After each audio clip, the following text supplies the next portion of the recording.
A paz de Deus, nosso Pai, do Senhor Jesus Cristo, seja com cada um de vocês. Meus irmãos, o meu nome é Abimail, eu sou servo de Deus e do Senhor Jesus Cristo. Hoje, irmãos, dia 31 de outubro de 2022, nós trazemos à memória uma data muito importante, 505 anos da Reforma Protestante. Ou seja, no ano de 1517, no dia 31 de outubro, Martinho Lutero, que era um monge ali da Igreja Católica, um padre, um teólogo, um doutor daquela igreja, ele pregou na porta do castelo de Wittenberg, na Alemanha, as suas 95 teses, mostrando que a salvação do homem é pela graça, que o homem é justificado pela fé sem as obras.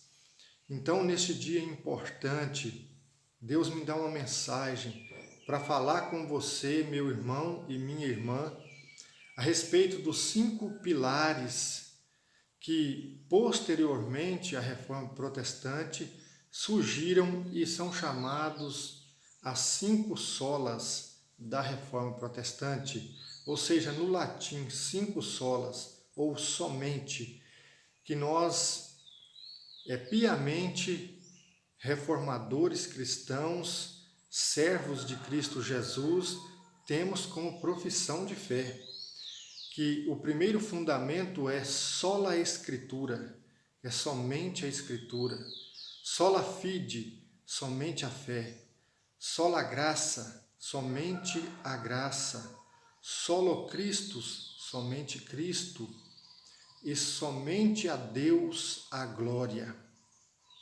Aleluia. Então, irmãos, tendo conhecimento desses 5 fundamentos da reforma, hoje eu quero exortar você num texto da Palavra de Deus que se encontra no Evangelho de Mateus, capítulo 12, aqui no verso 18, que diz assim: Eis aqui o meu servo que escolhi, o meu amado, em quem a minha alma se agrada. Farei repousar sobre ele o meu espírito, e ele anunciará o juízo aos gentios. Não entrará em discussões, nem gritará, nem fará ouvir nas praças sua voz. Não esmagará a cana quebrada, nem apagará o pavio que fumega, até que faça vencedor o juízo, e no seu nome os gentios esperarão. Aleluia. Irmãos, veja que esta é uma palavra que traz para nós aqui um pilar muito importante que já foi colocado pela reforma, que a reforma trouxe esse despertamento, somente Cristo. Veja que aqui a palavra está dizendo que este servo, Jesus Cristo, ou seja, este é um texto que foi citado, profetizado por Isaías, ao menos 750 anos antes de Cristo. E aqui esta palavra, neste momento que tem o seu cumprimento, a palavra vem dizendo que Jesus Cristo, nele é que todas as nações esperarão. Ele é a esperança de todos os povos. Ele é a esperança de todos os gentios. Ele veio trazer o juízo de Deus, mas ele não veio condenar ninguém. Ele veio ser a esperança daquele que está desanimado, daquele que está angustiado, daquele que está sem esperança. Ou seja, a palavra está dizendo, ele não veio para entrar em discussões, nem para gritar, nem para ouvir sua voz em praças, nem para apagar o pavio que fumega, até que faça vencedor o juízo, e no seu nome os gentios colocarão sua esperança. Aleluia! Veja que é no nome de Jesus é que nós devemos ter esperança, é que nós devemos esperar. A religião ensina para as pessoas colocarem sua esperança em outros, chamados santos. Veja que é importante destacar um ponto aqui. Não é que Maria não era santa, não é que Pedro, Tiago, João entre outros eminentes apóstolos, servos de Deus, eles eram santos, dignos do nosso respeito, da nossa consideração, mas eles não são a nossa esperança, eles não são nossos mediadores ou intercessores, porque é em Cristo é que todas as nações esperarão, colocarão a sua esperança. Nós vivemos num momento em que as pessoas depositam a sua esperança no dinheiro, nas coisas deste mundo, nos poderosos do mundo, e quando esses homens caem ou falham, as pessoas ficam desesperadas. Mas a palavra de Deus está exortando que nós precisamos esperar em Jesus, porque é nele é que esperarão todas as nações. E veja que esta é uma palavra que nos mostra uma realidade muito clara. Quando nós lemos aqui no próprio Evangelho de Mateus, capítulo 17, verso 5, quando Cristo, ali no Monte da Transfiguração, vejam o que a palavra de Deus diz no verso 5: Este é o meu Filho amado, em quem me agrado. Escutem o que ele diz. É para você ouvir o que Jesus diz. Não é para você ouvir o que o homem diz, o que a tradição diz. Veja que o pilar da reforma é somente a Escritura.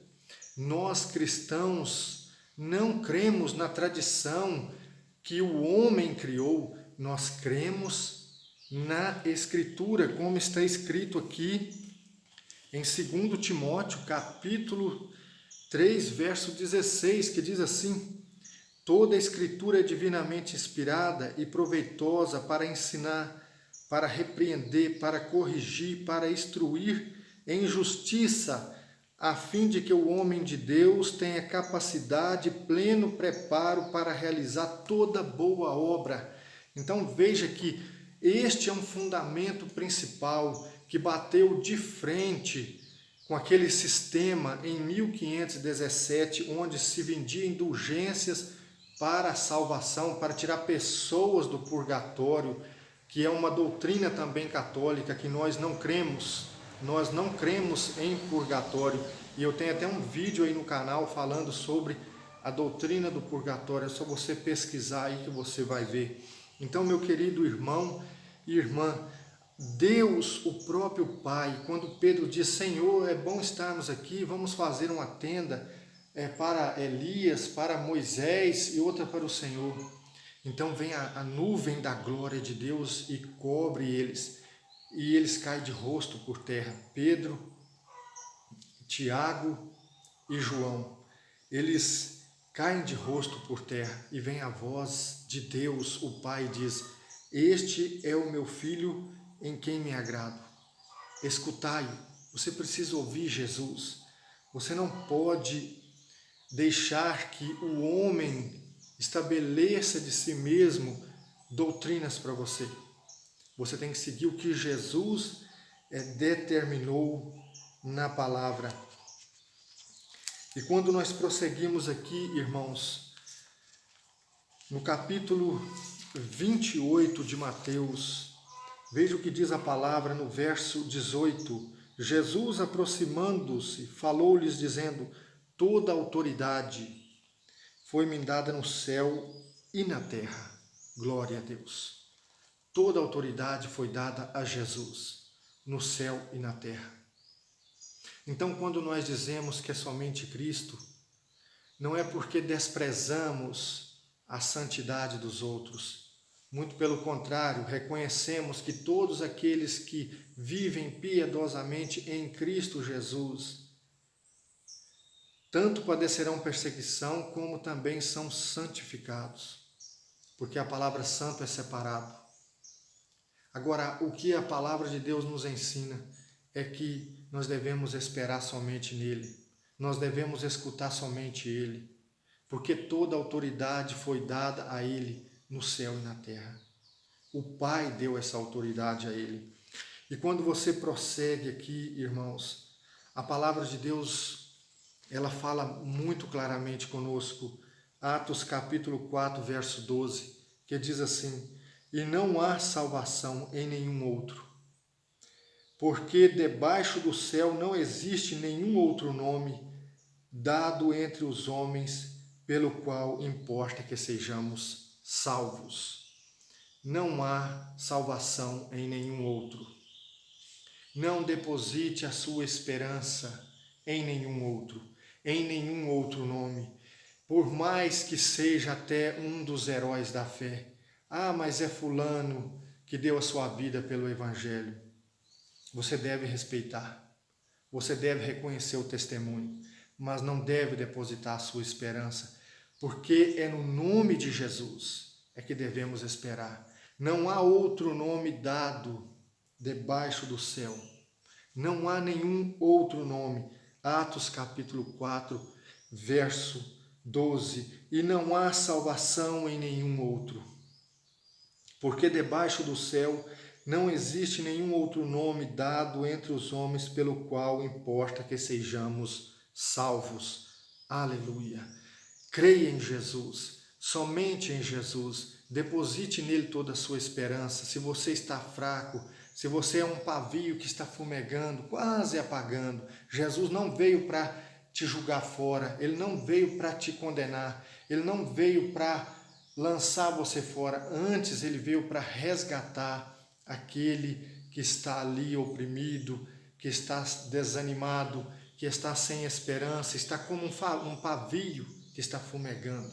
Ou seja, resta ali uma pequena brasa, né? Mas Jesus não veio para lançar fora. Ele veio para trazer um reavivamento na sua vida e ser a sua esperança, para você esperar nele que tudo vai dar certo, mesmo que tenhamos que padecer tribulações, perseguições aqui neste mundo. Mas a nossa vitória é certa porque ele alcançou por nós. Irmãos, nós precisamos colocar isso no nosso coração. Abandonar a religiosidade. Abandonar, irmãos, aquilo que não vem de Deus, que não vem da palavra de Deus, dogmas, tradições, tanto do sistema religioso quanto de meios cristãos denominados evangélicos hoje. Você vê muitos mercadejando com a fé, muitos empresários da fé que buscam textos isoladamente na Bíblia para justificar suas heresias e estão levando muitos à idolatria, à perdição. Então não espere em nenhum outro. Tenha o olhar fixo para Jesus. E a palavra de Deus, ela continua nos dizendo, 1 Timóteo capítulo 2, verso 5, porque há um só Deus e um só mediador entre Deus e os homens, Cristo Jesus, homem, que deu a si mesmo em resgate por todos. Testemunho que se deve dar em tempos oportunos. Ele é o mediador. Ele se deu em resgate por nós. Ele se fez homem. Ele sendo Deus, ele se fez homem. Então não há outros mediadores. O sistema religioso às vezes coloca um impedimento para as pessoas. Porque o sistema religioso católico diz assim, que você precisa do santo fulano de tal para você chegar até Jesus, para você chegar a Deus. Não, você não precisa. Quando você lê Hebreus capítulo 5, você vê que Jesus, ele é sacerdote e sumo sacerdote segundo a ordem de Melquisedeque. E ele cumpriu toda a Escritura e fez de nós sacerdotes de Deus. Então, todo aquele que é crente em Cristo Jesus, que tem a sua vida renovada, é regenerado pelo Espírito Santo, você, em qualquer lugar que você estiver, você pode, naquele momento, pela fé em Cristo Jesus, pelo sangue de Jesus, entrar na presença de Deus. Porque Jesus Cristo está à direita de Deus, intercedendo por nós. Ele é o nosso mediador. É só você ler a palavra de Deus, somente a Escritura, somente a Escritura. Irmãos, é muito importante isto. É muito importante isto. A palavra de Deus, ela nos diz aqui em Romanos 5, veja o que diz: sendo, pois, justificados pela fé, temos paz com Deus, por nosso Senhor Jesus Cristo, pelo qual também temos entrada pela fé a esta graça, na qual estamos firmes e nos gloriamos na esperança da glória de Deus. Veja que pela fé nós somos justificados, temos paz com Deus, temos acesso a esta graça e nos gloriamos na glória de Deus. Porque todo aquele que é justificado pela justiça de Cristo, ele se torna filho de Deus. E ele não está preso a um sistema como se fosse um sistema político, que tem o vereador, tem o prefeito, tem o governador, tem o deputado, tem o senador, para depois chegar no presidente. Não é assim. Se você crê em Jesus, você coloca-se de joelhos no seu trabalho, em qualquer lugar que você estiver, com sinceridade, você ora de joelho ou em pé, da forma que você puder, e Deus te ouve, porque você entra na presença do Senhor Jesus, que está ali à direita do Pai. É o que a palavra de Deus nos diz em Hebreus capítulo 10. Então, irmãos, é preciso ter esse fundamento, só a Escritura, somente a fé, sendo, pois, justificados pela fé. Romanos 5, quando você abre aqui a sua Bíblia, em Efésios capítulo 2, veja o que a palavra diz, verso 8, porque pela graça vocês foram salvos mediante a fé. Isto não vem de vós, é dom de Deus, não das obras, para que ninguém se glorie, pois somos feitura dele, criados em Cristo Jesus para as boas obras, as quais Deus de antemão preparou para que andássemos nela. Então a salvação é pela graça, não é pelas obras. Entenda isso, a palavra de Deus, ela nos fala claramente e nós precisamos nos revestir dessa certeza da palavra de Deus. Pela graça sois salvos, mediante a fé. Isto não vem de vós, é dom de Deus, não vem de obras, porque todo aquele que está em Cristo Jesus, ele foi criado uma nova criatura para andar em boas obras. Se você está em Cristo, as suas obras têm que ser boas, porque você nasceu de novo. E, irmãos, quando prosseguimos aqui, Hebreus capítulo 7, verso 22, a palavra diz: por isso mesmo Jesus se tornou fiador de uma superior aliança. Ou seja, ele é a garantia, ele é o responsável pela nova aliança. Observe bem isso, ele se deu em garantia, ele pagou o preço pedido, ele é a garantia da nossa salvação. Observe que se você vai a um banco retirar um dinheiro emprestado e você não tem como garantir, você precisa de um fiador. Então, quando chega aquele fiador ali, ele tem bens, recursos para garantir que se você não pagar a dívida, ele vai pagar, porque ele é o responsável. E assim o Senhor Jesus, ele se fez o responsável pela nova aliança. Nós não podíamos pagar o preço. Jesus sabia que para nós essa dívida estava perdida porque não podíamos pagar, nem com a morte. O salário do pecado é a morte, mas a morte não justifica o homem. O homem morre no pecado e é condenado. Mas Jesus veio, se fez fiador, ele garantiu, ele morreu e pagou o preço para a nossa salvação, para nos livrar da condenação eterna, a condenação no lago de fogo. Então veja que ele é o fiador da nova aliança. Só fica de fora dessa graça quem não crê. Hebreus 9:15, a palavra de Deus, ela nos diz: por isso mesmo ele é o mediador da nova aliança, a fim de que os que foram chamados recebam a promessa da herança eterna, visto que houve uma morte para a remissão das transgressões que foram cometidas sob a primeira aliança. Cristo Jesus é o mediador da nova aliança. Ele é o sumo sacerdote, segundo a ordem de Melquisedeque. Nós temos acesso ao Pai pelo sangue de Jesus. Pelo sangue de Jesus, irmãos. Irmãos, a palavra de Deus, ela nos fala de uma maneira tão clara, tão objetiva, mas muitas das vezes as pessoas não estão querendo compreender. As pessoas não estão querendo compreender e estão dando ouvidos a tradições, a doutrinas que foram criadas séculos e séculos por uma instituição que se denomina uma igreja verdadeira, uma igreja que Cristo fundou. Veja que Cristo não fundou instituição nenhuma. A igreja de Deus somos nós. Nós somos o templo do Espírito Santo e nós não devemos estar sujeitos a autoridades eclesiásticas que se denominam donos da verdade e que seguem palavras de homens. Veja que a palavra de Deus, a Bíblia Sagrada, é infalível. A palavra de um homem, não.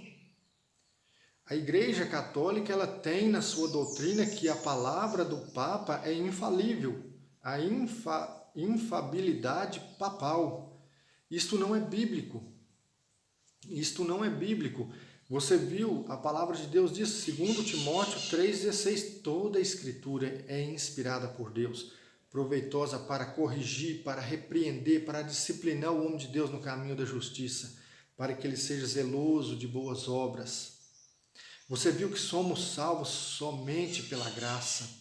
Você viu que somos justificados somente pela fé, e não por obras, e não por sacrifícios, por penitências. Isto não é bíblico, isso não foi ensinado por Jesus. Veja que é somente em Cristo, quando você abre aqui a sua Bíblia. Irmãos, isto é muito sério. Muitas das vezes as pessoas estão ignorando a palavra de Deus e dando ouvidos a doutrinas de homens. Veja o que diz aqui Efésios capítulo 2, verso 20, que diz assim: edificado sobre o fundamento dos apóstolos e dos profetas, sendo ele mesmo, Cristo Jesus, a pedra angular. Então veja que a igreja foi edificada sobre o fundamento dos apóstolos e dos profetas, do qual Jesus Cristo é a pedra angular, aquela pedra que sustenta todo o edifício. E esta igreja que Cristo Jesus fundou na terra não é uma instituição humana, não é uma organização humana, mas sim um organismo vivo, que todo aquele que crê em Jesus de todo o coração e persevera na sã doutrina, ele é um membro do corpo de Cristo, um membro da igreja do Deus vivo, que não está restrita a uma instituição, a uma denominação. E aqui, irmãos, é preciso também trazer um ponto importante nesta exortação, nesta palavra. Apocalipse 19, verso 10. Veja que eu relatei aqui 5 pilares da reforma. Sola a Escritura, somente a Escritura, somente a fé, somente a graça, somente Cristo e somente a Deus, a glória. Apocalipse 19, verso 10. Veja o que a palavra de Deus diz aqui. Prostei-me diante dos seus pés para adorá-lo. O anjo, porém, me disse: não faças isso. Sou um servo de Deus, assim como são você e os seus irmãos que guardam o testemunho de Jesus. Adore a Deus. Veja o que a palavra de Deus está dizendo. João, após receber ali a revelação do Apocalipse, ele queria adorar aquele anjo que veio até ele, mas o anjo diz: não faça isso, não faça, eu sou um conservo teu, como seus irmãos, adore a Deus. Somente a Deus a glória, somente a Deus a adoração. Você não pode se prostrar diante de ninguém, de imagem de ninguém. Isso é idolatria, somente a Deus a glória. Irmãos, vamos ficar com essa palavra, vamos celebrar a Deus com coração puro e estudar a palavra de Deus. Amém? Que Deus vos abençoe. Comentem aí no vídeo, curtam o vídeo, compartilhem, façam as perguntas. Eu estou à disposição dos irmãos. Em nome de Jesus.